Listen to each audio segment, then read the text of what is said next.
તો પંચમહાલના ગોધરામાં નીટની પરીક્ષામાં કૌભાંડના પર્દાફાશ બાદ આમ આદમી પાર્ટીના પ્રમુખ ઈસુદાન ગઢવીએ શાસકો પર આરોપ લગાવ્યા। ગુજરાત સરકાર હવે આ મુદ્દે ગંભીરતા દાખવે તેવી અપીલ કરી। વધુમાં કહ્યું કે જે વિદ્યાર્થીઓ પરીક્ષામાં પાસ થવા માટે રાત દિવસ એક કરીને મહેનત કરે છે એમની સાથે થઈ રહેલા અન્યાયને રોકવા કડક પગલાં લેવામાં આવે।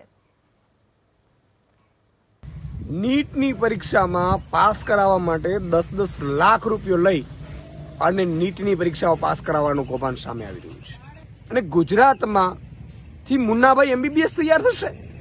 જે લોકો ચોરી કરીને 10-10 લાખ રૂપિયામાં પાસ થશે એ ડોક્ટર કેવા હશે? ત્યારે આ સમગ્ર મામલે ગુજરાત સરકારે ગંભીરતાથી દાખવવી પડશે। હવે લોલમ લોલ ના ચલાવો। ગુજરાતની જનતાએ તમને ખોબલે ખોબલે મત આપે છે, કેમ આપે છે ખબર નથી। એક પેપર લીક થાય, 2 પેપર લીક થાય, 3 પેપર લીક થાય, છતાંય તમને જ મત આપે છે। અત્યાર સુધી 156 તમને આપી, આટલા પેપર લીક કર્યા છતાંય લાખો વિદ્યાર્થીઓ હશે, એમના માતા પિતા હશે, એમના સગા સંબંધીઓ હશે, બધા ચિંતિત છે। ત્યારે મુખ્યમંત્રી લેવલથી આ વ્યવસ્થિત તપાસ થવી જોઈએ। જે પણ લોકો ગુનેગાર હોય એની સામે કડકમાં કડક પગલાં લેવા જોઈએ। પોલિટિકલી કનેક્શનો હોય તો એમાં બહાર લાવવા જોઈએ।